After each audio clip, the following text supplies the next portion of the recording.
Mark from Nomad Boatbuilding. We've got a very simple little project in the workshop, but one that's going to offer us a very good little lesson. I had a customer come in and he brought me a spar that needed lengthening. It's really just a scarfing job. My standard scarf ratio for most things is 12:1. Spars are a little different. A typical scarf ratio for a spar is 20:1. All right, now we got to cut our scarf. We're going to do that using a simple table saw sled. Let me show you how we're going to make it. All you need is a panel with a little cleat glued onto the back of it that fits your T-slot, and you simply run that panel through the table saw itself so that it cuts the edge off, and that shows you where the blade is going to be. Now all we got to do is lay out our scarf relative to the path of that blade. This is 1 inch wide. Say I use the front edge as a reference point. That's the 10-inch mark, and I mark it, and then I lay off a fence against that mark.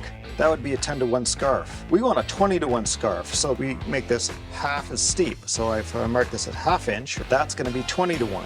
Just take any piece of material that's straight, touch it off at one end, touch it off at this reference mark, and attach that stick to the panel. Just use a little thick CA glue here.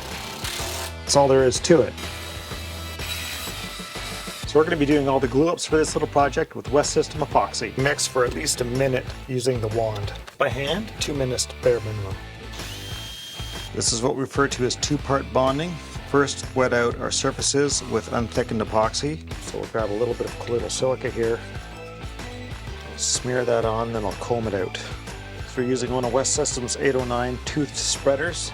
Flip this over. I want to sight down my part and using a very gentle touch. We've learned a little bit about cutting scarves for spars. Not difficult to do. What helps is just making yourself a very simple little jig on the table saw and putting it together with a good quality product like WEST System Epoxy.